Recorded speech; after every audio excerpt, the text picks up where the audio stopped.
Ein Test zum Anstoßen. Test. Romdane Travels die erste. Zum Wohl. Zum Wohl. So jung kommen wir nie wieder zusammen. Brauchst du fette Schnecke. So fette Schnecke.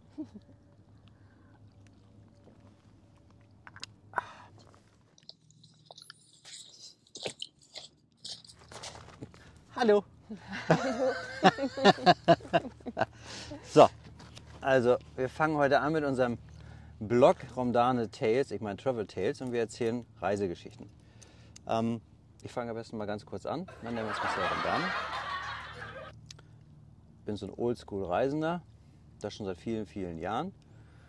Und war schon eigentlich alles von Fotograf bis Pilot bis Cowboy bis Kampfkunstexperte und auch Kaufmann.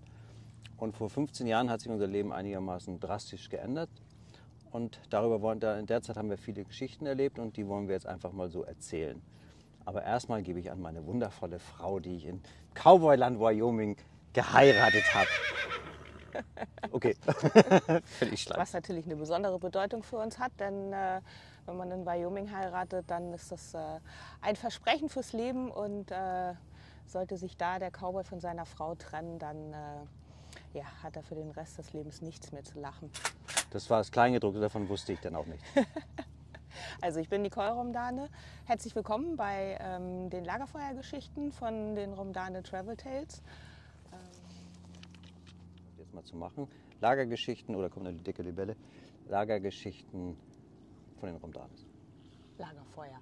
Lagerfeuergeschichten. Wenn ich dich korrigiere. Ja, und Klugscheißer sind immer gerne gesehen. Lagerfeuer. Haben auch keine Freunde? Ja, eine der Gründe, warum wir keine Freunde haben. Meine Frau ist ein Klugscheißer.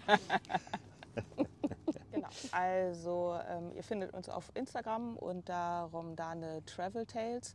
Da aber, wie gesagt, auch ohne Filter und ohne shiny Effekte.